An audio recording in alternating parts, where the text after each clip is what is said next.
Pesona si gadis desa, episode 101 dengan judul Pria di Salah Satu Malammu.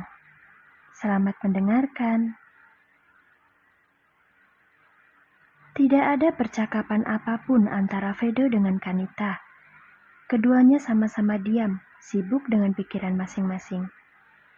Jika kebungkaman Vedo terjadi karena dia yang sedang berusaha menenangkan diri, lain halnya dengan yang sedang dipikirkan oleh Kanita. Dia diam karena benaknya dipenuhi oleh berjuta pertanyaan. Kanita tengah berpikir masalah apa yang ingin dibicarakan oleh Vedo. Jujur saja, dia sedang khawatir dan juga takut kalau Vedo akan membahas tentang kedatangannya ke Shanghai. Karena rasanya sangat mustahil kalau calon suaminya Kayo tidak mengatakan apapun tentang apa yang terjadi di sana. Aku rasa kau cukup mengerti dengan maksud kedatanganku kemari, Kanita, ucap Vedo setelah merasa tenang. Maaf, Ved, tapi aku tidak tahu maksud dari tujuanmu datang menemuiku di sini. Jika ada masalah, katakan saja langsung. Mungkin aku memiliki sepatah kata yang bisa menjelaskan apa yang sebenarnya terjadi, sahut Kanita to the point. Menjelaskan apa yang sebenarnya terjadi? Vedo menyeringai. Satu tangannya dia gunakan untuk menyibak tirai yang menutupi jendela. Seketika angin malam langsung menerpa wajahnya, menyatu dengan amarah yang kembali tersulut. Vedo sungguh tidak habis pikir dengan Kanita. Wanita ini kekeh tak mau mengakui kesalahannya, malah bersikap seolah dia adalah korban yang harus didengar pembelaannya. Menjijikkan, bukan?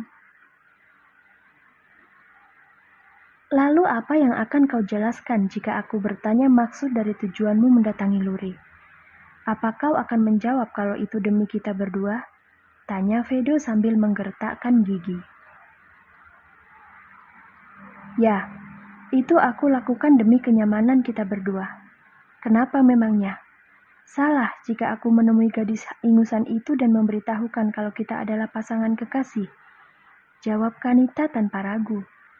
Dia sedang tidak ingin bersandiwara. Hatinya lelah. Tidak salah, karena itu adalah hakmu untuk membual. Sekarang aku tanya padamu. Apa gadisku langsung percaya dengan apa yang kau katakan? Tidak kan? Ejek Vedo. Kanita, bukankah sudah aku katakan padamu kalau Luri itu adalah wanita yang begitu menjunjung harga dirinya? Dia tahu kalau aku suka bergonta-ganti wanita, tapi dia memakluminya. Karena apa? Karena dia tidak kekanakan sepertimu. Dia lebih mengutamakan logika ketimbang egonya dengan langsung menghakimi aku sebagai orang yang bersalah. Luri sangat tidak sepadan jika harus dibandingkan dengan wanita manja dan bodoh sepertimu, Kanita. Dia memiliki level wanita terhormat meski bukan lahir dari keluarga terpandang sepertimu. Dia mencintaiku, tidak sepertimu yang hanya mengejar karena obsesi semata. Mata Kanita langsung berkaca-kaca saat dia dibandingkan dengan Luri. Hancur sudah. Semuanya hancur. Belum hilang rasa sakit yang dia rasakan. Sekarang Vedo dengan begitu kejamnya tega menyiram air garam di atas luka yang masih berdarah. Haruskah Kanita menyerah? Tapi bagaimana dengan hatinya? Dia sangat mencintai pria ini. Benar-benar sangat mencintainya. Kanita, aku tidak tahu apakah kau tulus mencintaiku atau tidak. Tapi aku mohon padamu tolong lepaskan aku. Apa kau tidak lelah terus-menerus aku abaikan? Kau itu cantik, Kanita. Masih ada ribuan pria baik di luaran sana yang bisa membalas perasaanmu. Aku tidak pernah menyukaimu, dan kau tahu itu. Jadi tolong jangan memaksakan perasaan pada orang yang salah. Kau sendiri yang akan terluka nantinya, ucap Vedo sedikit melunak. Dia hanya berharap jika bicara dengan lembut, Kanita bisa segera menyadari kesalahannya. Karena hanya akan sia-sia saja kalau Vedo menghadapi Kanita dengan kekerasan. Yang ada wanita ini malah kian menjadi. Haruskah seperti ini, Fed? Aku tulus mencintaimu. Kuakui, di awal aku mengenalmu itu hanya sebatas ambisi untuk bisa memenangkan nama di antara para wanita. Tapi setelah kita menghabiskan malam bersama, aku sadar aku menyukaimu. Aku ingin memilikimu, Fed. Aku memimpikan kita bisa hidup bersama dan bahagia selamanya. Tidakkah kau merasakan ketulusan cintaku itu? Ucap Kanita sambil terisak lirih. Vedo diam tak menjawab. Ada segelintir rasa kasihan ketika mendengar suara Kanita yang bergetar. Tapi tetap saja, Vedo tidak bisa menyukainya, karena di hati Vedo sekarang hanya ada nama Luri, gadis desanya yang begitu berharga. Ved, tolong beri aku kesempatan untuk membuktikan kalau perasaanku itu tulus, bukan karena obsesi semata. Tolonglah, Ved. Kasihani aku sekali ini saja, ya, pinta Kanita sambil memegang lengan Vedo. Ingin rasanya dia bersandar di sana, meresapi waktu yang sudah sangat lama dia nantikan. Singkirkan tanganmu dari tubuhku, Kanita. Jangan paksa aku untuk berbuat kasar karena aku datang kemari ingin menyelesaikan masalah, bukan menambah masalah, tegas Vedo. Kenapa kau kejam sekali padaku, Vedo? Apa salahku? Teriak Kanita yang tiba-tiba terpancing emosi. Dia sangat marah melihat Vedo yang seperti jijik ketika dia sentuh. Jangan memulai, Kanita. Geram Vedo yang ikut terpancing emosi mendengar teriakan Kanita. Kanita tertawa. Dia tertawa sambil terus meneteskan cairan bening dari matanya. Entah mendapat keberanian dari mana, dengan cepat Kanita menarik kerah baju Vedo kemudian mencium bibirnya. Biarlah kalau setelah ini Vedo akan mengamuk, Kanita tidak peduli. Di pikirannya sekarang hanya ada tindakan ini. Dia ingin menandai kalau Vedo adalah miliknya, tak peduli meskipun cintanya selalu ditolak. Vedo yang tidak menyangka Kanita akan berbuat segila ini nampak terkejut saat bibirnya tiba-tiba dicium. Dia dengan kasar menarik rambut Kanita hingga kepalanya terdongak ke belakang. Tatapan Vedo nyalang.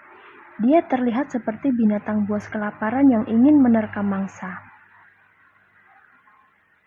Oh, jadi kau ingin main-main denganku ya? Tanya Vedo sambil menggeram marah. Aku sudah berbaik hati dengan sedikit melunak padamu, Kanita. Tapi kau malah dengan tidak tahu dirinya menyentuh tanpa seizinku. Percaya tidak kalau aku akan melemparkanmu ke bawah dari kamar hotel ini? Percaya tidak? Hah? Lakukan, Ved. Lakukan saja kalau itu bisa membuatmu merasa puas. Aku lelah. Aku frustasi untuk meyakinkan kalau aku sangat mencintaimu. Kenapa kau sulit sekali hanya untuk mempercayainya saja? Aku sudah gila, Vedo. Aku tak memiliki harga diri lagi karena mencintaimu. Tidak bisakah kau menerimaku? Sahut Kanita tak berdaya. Matanya yang basah air mata terus menatap wajah pria yang sedang memperlakukannya dengan sangat kasar. Vedo tertegun melihat tatapan sendu di mata Kanita. Kasihan. Dia benar-benar sangat kasihan padanya. Sedetik kemudian Vedo terfikir kalau dia mempunyai seorang adik perempuan di rumah. Vedo tidak bisa membayangkan kalau seandainya Kayo yang berada di posisi Kanita sekarang.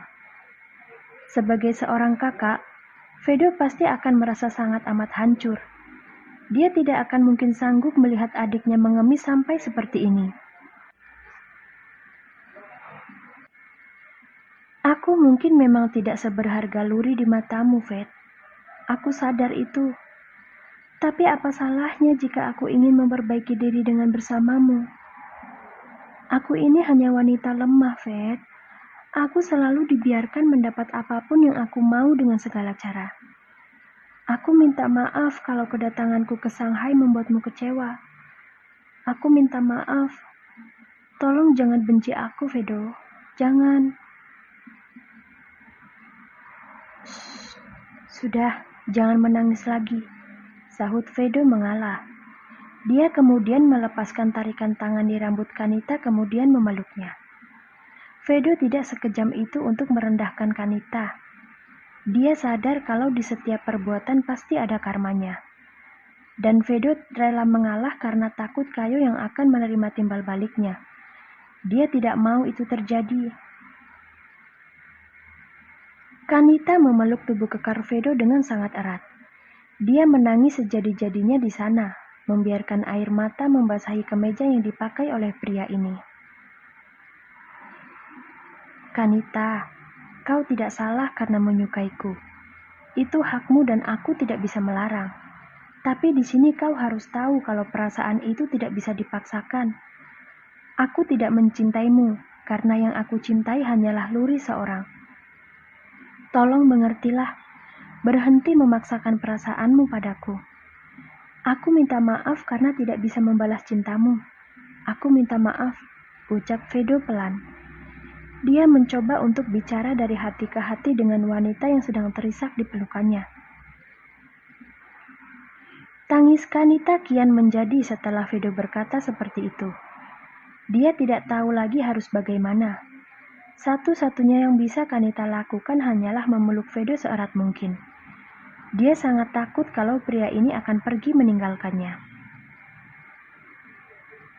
Urusan kita sudah selesai. Sekarang aku harus pulang. Dan tolong katakan pada ibumu agar jangan mengusik keluargaku lagi. Kita akhiri semuanya malam ini juga, Kanita. Kau harus bisa menerimanya. Tidak, Fed. Tidak. Tolong jangan pergi. Aku ingin kita tetap bersama seperti ini. Jangan pergi, Fed. Ucap Kanita panik saat Vedo mulai merenggangkan pelukan tangannya. Meski tak tega, Vedo akhirnya berhasil melepaskan diri dari pelukan Kanita. Dia menarik nafas dalam saat Kanita tiba-tiba memeluk kedua kakinya. Tak ingin emosinya kembali tersulut, Vedo dengan paksa melepas tangan Kanita kemudian mendorongnya ke belakang. Dia lalu melangkah pergi dari sana, mengabaikan teriakan Kanita yang terus menjerit memintanya agar tetap tinggal. Maafkan aku, Kanita. Ini adalah yang terbaik untuk kita berdua. Aku harap setelah malam ini kau akan sadar kalau kita tidak akan mungkin bisa bersama.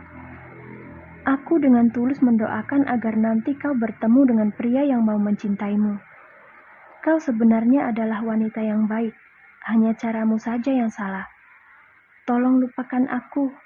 Anggap kalau aku adalah pria yang tidak sengaja singgah di salah satu malammu, batin Vedo sambil berjalan keluar dari hotel.